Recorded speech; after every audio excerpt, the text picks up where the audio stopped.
英語聞き流しリスニング、英語テキストと MP3 ダウンロード、その他の物語はホームページからお聞きいただけます。88thpp.com 88thpp.com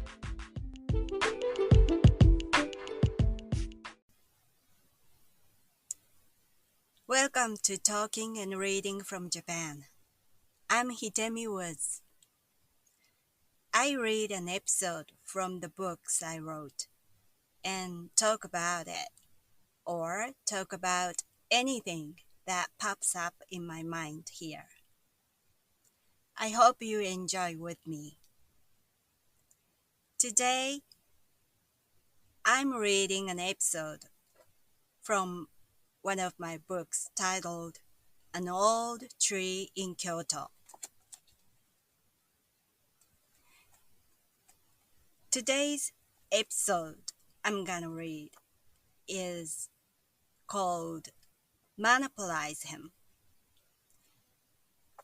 It's about my late grandfather on my mother's side.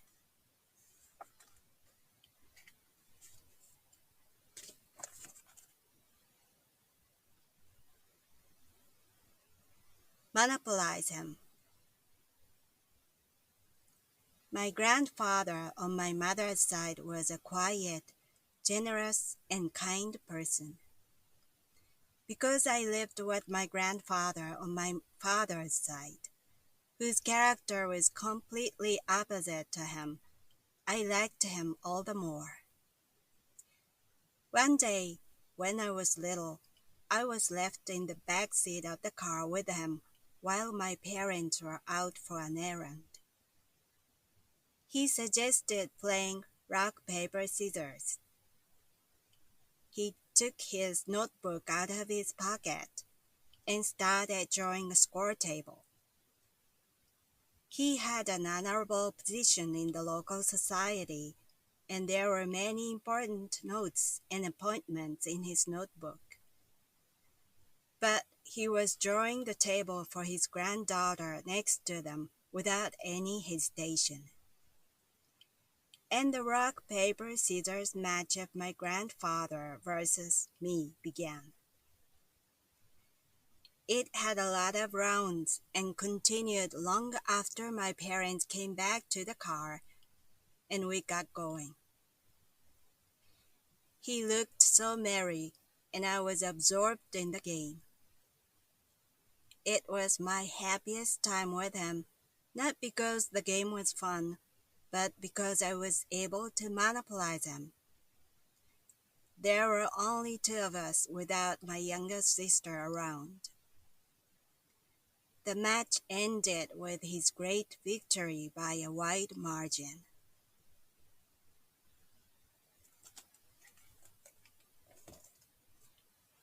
That was today's episode. As I wrote, my grandfather on my mother's side was a very kind, quiet, very nice person. He was also smart and graceful, although he had lived in a local, remote, rural area of Japan all his life. People around him all liked him very much. He was so popular as a nice person. So everybody liked him. He had five grandchildren, including me. And we all liked him very much. And the youngest was my younger sister. And so inevitably, he was, I think my younger sister had become my grandfather's favorite because it's the youngest tends to be someone's favorite in this world, right? But because I liked him so much, I was always jealous for my younger sister because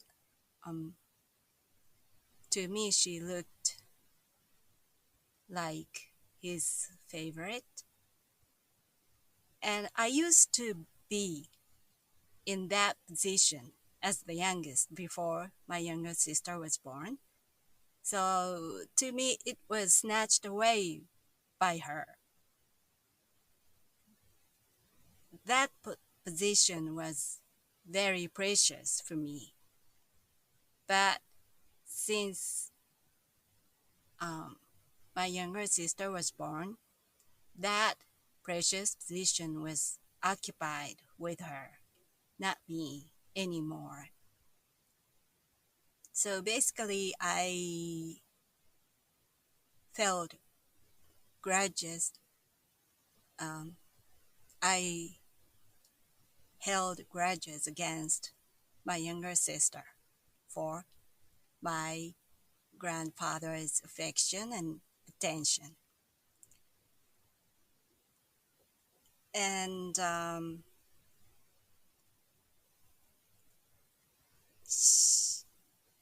because it was my grandfather's house was about a 20-minute drive from my house, and my parents often visited my grandfather by taking my younger sister with them, because my sister is 4 years younger than me, and when we were both little, she came home from school much earlier than I did, because I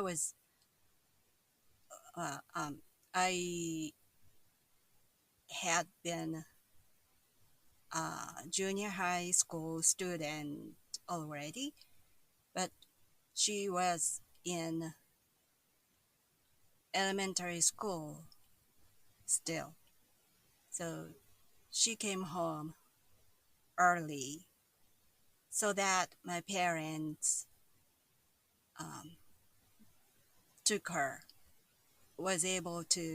my parents were able to take her with them. And they couldn't wait for me to come home from school because I usually came home quite late. So they often visited my grandfather without me. And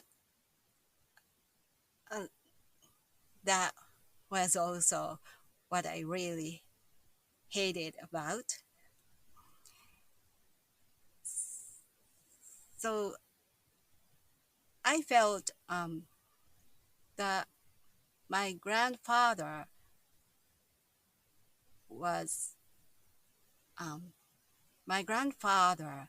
belonged to my sister because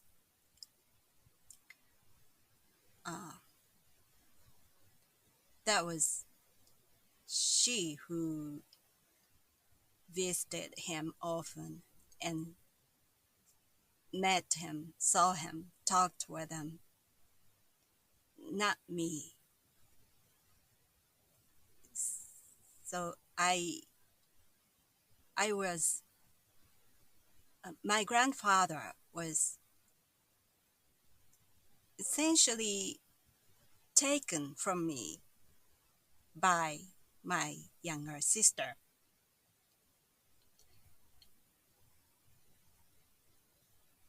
And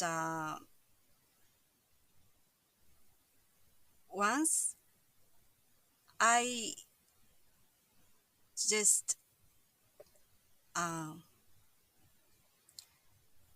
reached the point that I couldn't take it anymore. I constantly thought why my parents took only my sister to see my grandfather. Why always my sister, not me?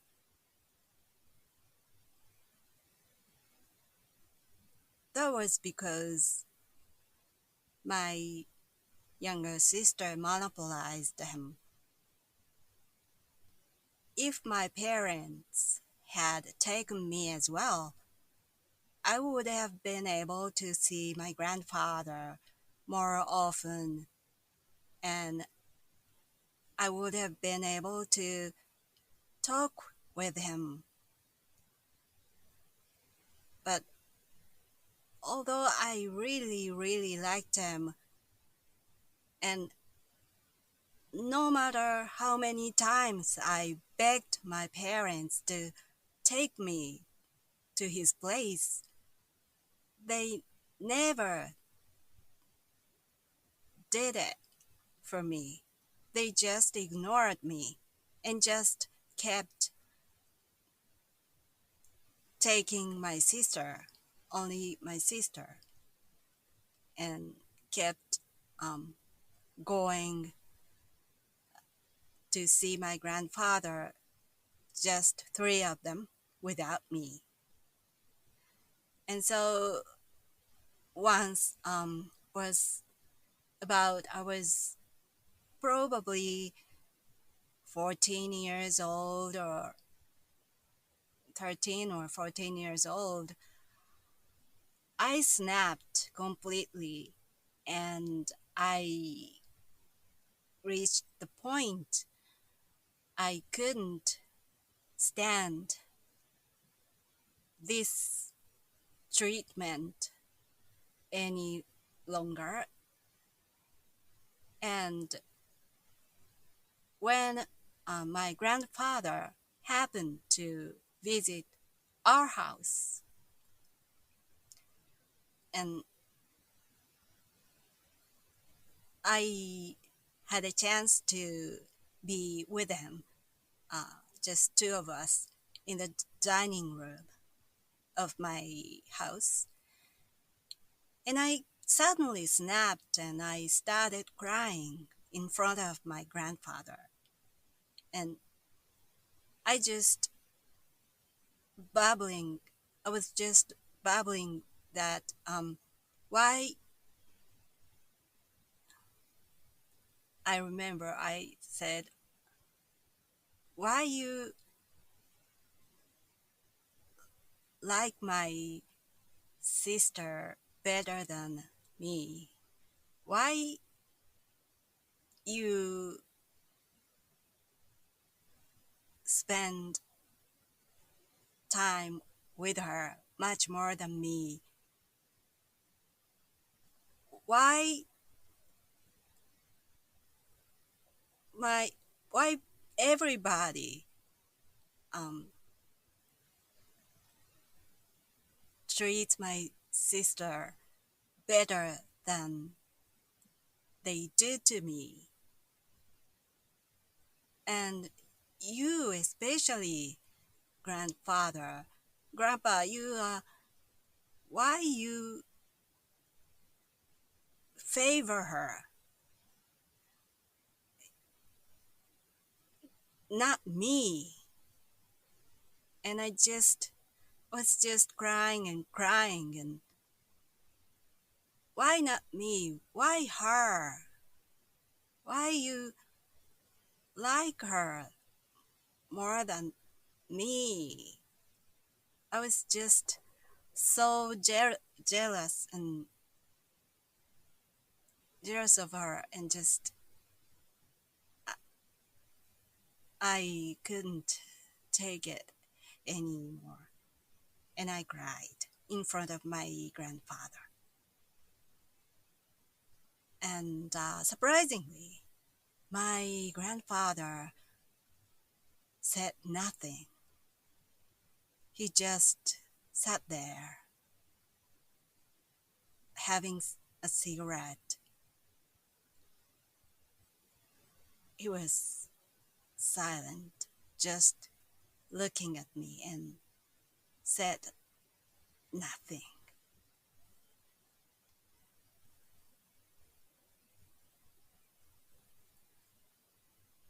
And long after that happening,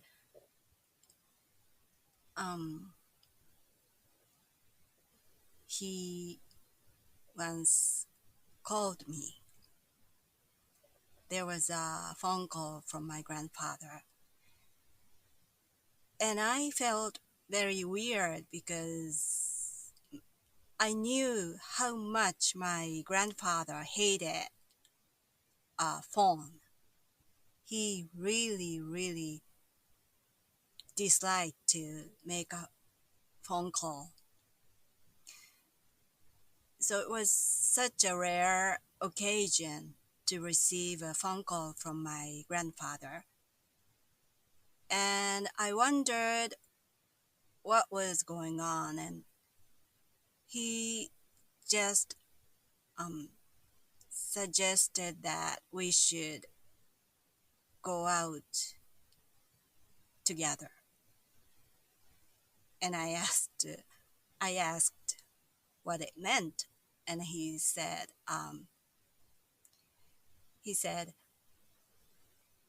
"You like a hamburger steak, right?" Yeah, back then, hamburger steaks was my favorite meal, and he knew it, and so he said that he knew some place, a good restaurant famous for nice hamburger steaks, and he wanted to take me there. And he wanted to buy me dinner there. So he called me. Unfortunately, by then, I started my music career in a local music scene in Kyoto, and I rehearsed with my band at a rental studio almost every day.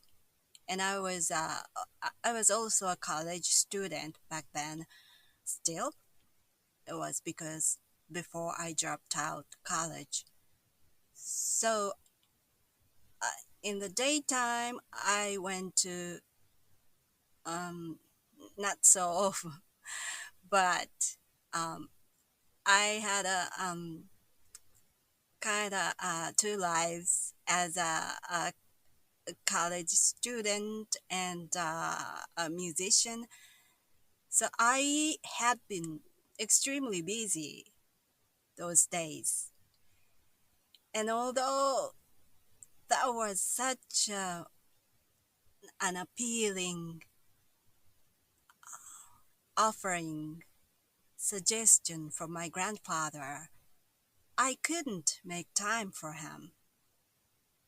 And it's amazingly, I asked him a rain check. I declined his offer. I still couldn't believe it, why I did that. But I declined his asking, and he just then he said to me, "Come see me again soon." He said so, and we hung up.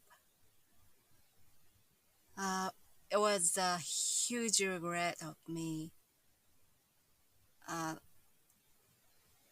Remembering that thing makes me so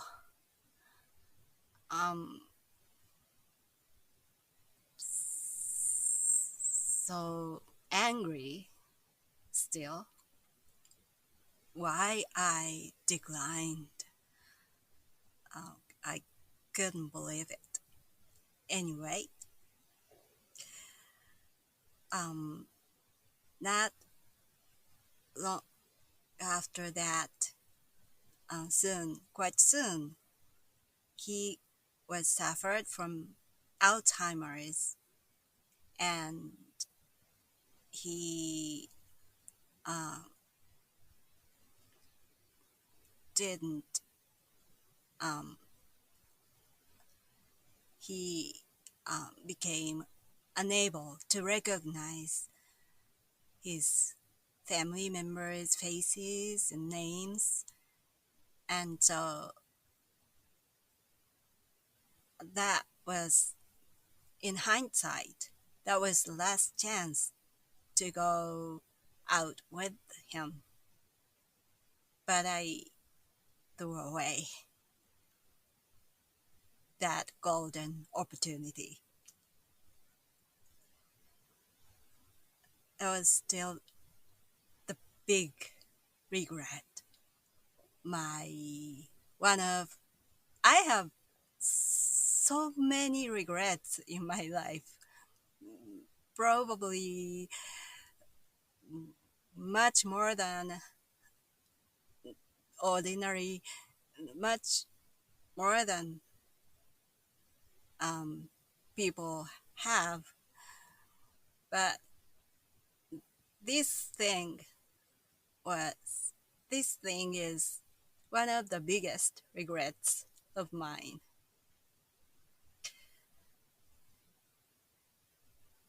After I left Kyoto for Tokyo, I moved to Tokyo to pursue my music career. My grandmother in my mother's side once visited me in Tokyo. I lived in a very small apartment in Tokyo alone by myself, and my grandfather wanted to see me there to see how I lived as a musician in a big city like Tokyo. She really wanted to see it, and she came to Tokyo, and she also wanted to see my partner, who I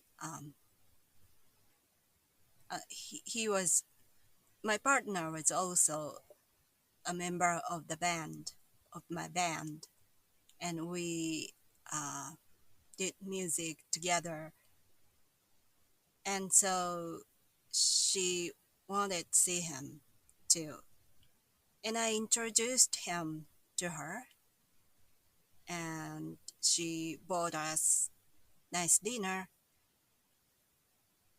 and for some reason she really liked him. My partner became my grandmother's favorite, and since then, after she went back to Kyoto, she just kept saying about him to people around her. And she just like a big promotional campaign, she just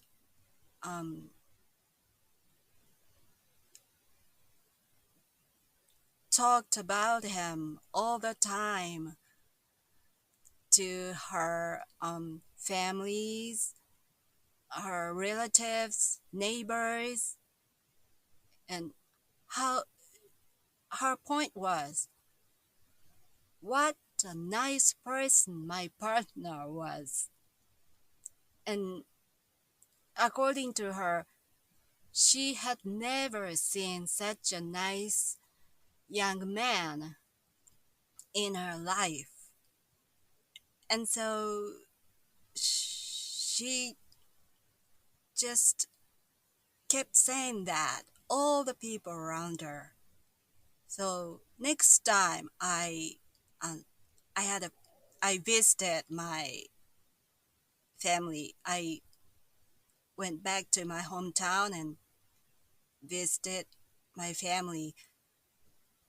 I was astounded that my relatives, all the relatives, knew about my partner, and they all admired him.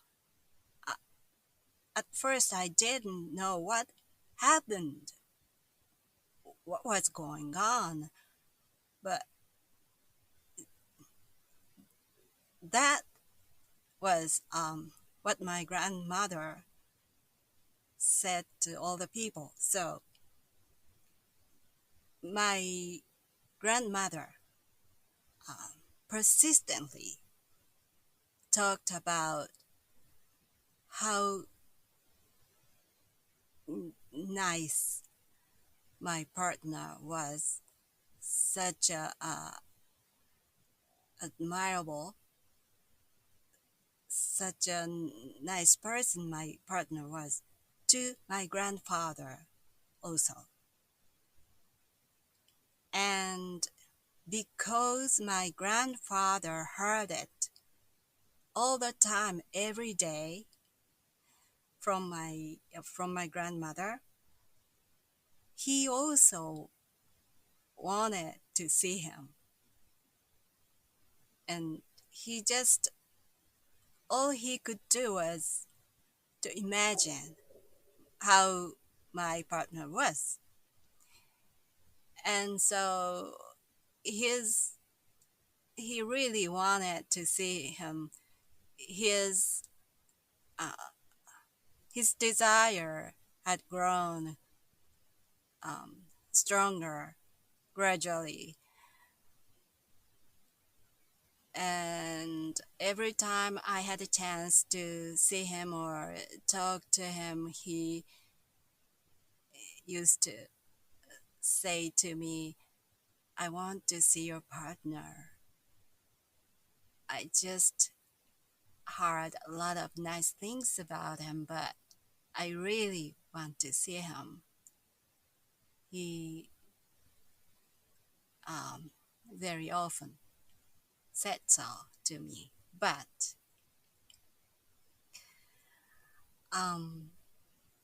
before he passed away,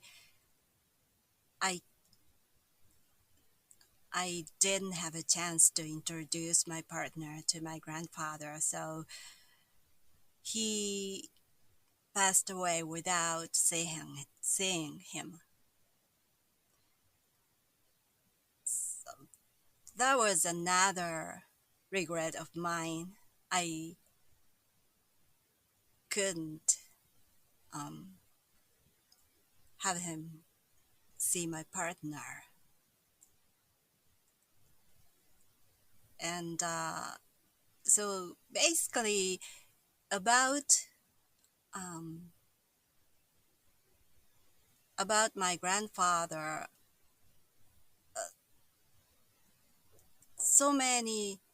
have so many regrets about him. And there are so many things I could do for him, but I didn't do. So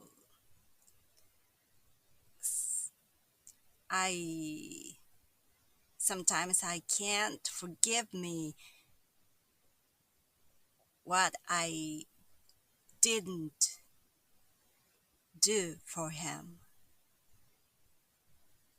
because there are so many things of those.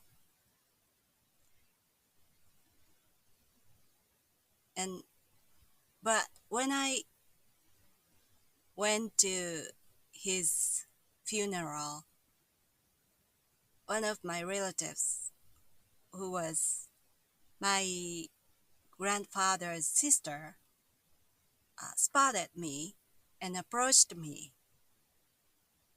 And I had seen her in decades, but she somehow recognized me, and she came to me. And she said, "Thank you," to me. And I asked, for what?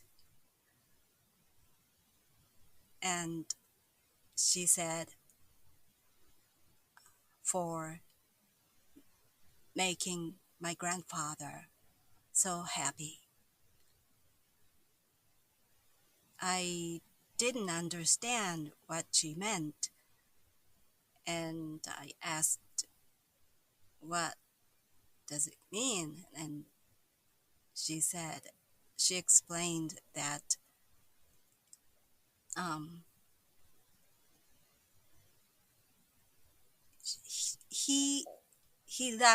my grandfather loved his grandchildren, every one of them, equally. But according to her, he said, I was the one that pleased him most. And for that, she thanked me at his funeral. I don't know if I'm not sure it's true, it is the case or not. I really am not sure I really pleased him best among his grandchildren. But because I had so many regrets about him, I just pray that she told me the truth. I really hope that was the true story, and I was able to please him best among 5 grandchildren of his, and I could please him better than my younger sister. I just hope so. Well, that's all for today. Thanks for listening. I hope you join me again soon. I'm Hidemi Woods. Until next time, take care and be well.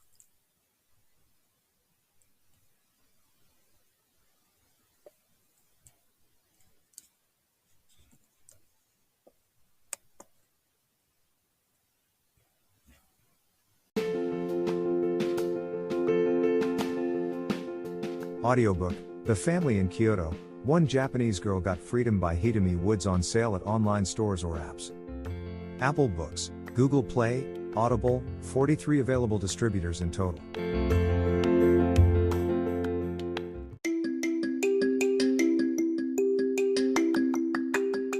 Audiobook, Japanese Dream by Hidemi Woods on sale at online stores or apps.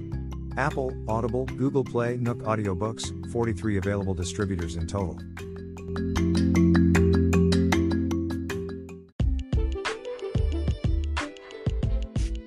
英語聞き流しリスニング、英語テキストと MP3 ダウンロード、その他の物語はホームページからお聞きいただけます。88thpp.com 88thpp.com